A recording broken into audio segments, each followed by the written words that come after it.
Sur un tout autre plan, le centre hospitalier universitaire Mère-Enfant Fondation Jeanne Ebori, bientôt en service. Cette structure hospitalière de pointe, inscrite au programme des 100 premiers jours du gouvernement, était au cœur d'une importante séance de travail présidée par le Premier ministre, chef du gouvernement Emmanuel Isozengonde. David Soumeya, Alain Sergeyeni.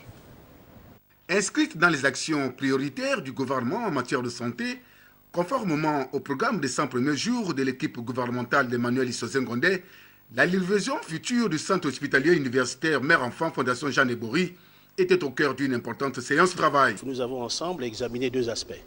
Les conditions structurelles et organisationnelles de la mise en service de ce centre hospitalier et aussi les modalités de mise en place d'un nouveau système managérial du centre.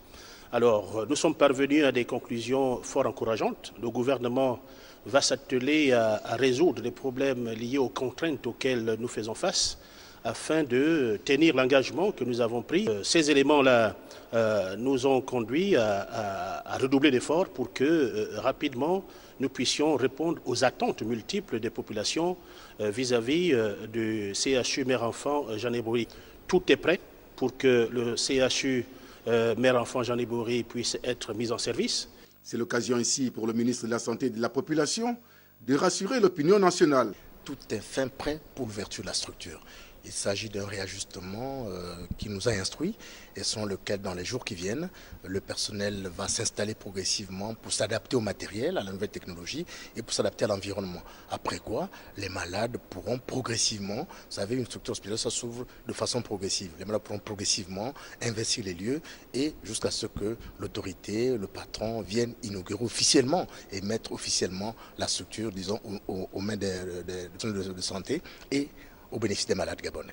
La mise en service de ce centre hospitalier universitaire Mère-Enfant Fondation Jeanne Ebori nécessite encore la mobilisation de moyens financiers considérables. Sur cet aspect, les garanties ministres du budget et des comptes publics. Et nous avons reçu des instructions de M. le Premier ministre pour tout faire, pour essayer de trouver au démarrage 750 millions de francs pour les 3 premiers mois.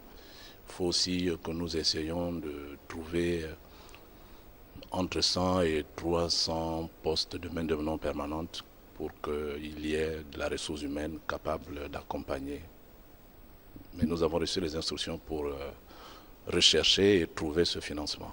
Le centre hospitalier universitaire Mère-Enfant Fondation Jeanne Ebori est une structure hospitalière de pointe et très moderne, appelée à jouer un rôle important dans le paysage hospitalier national.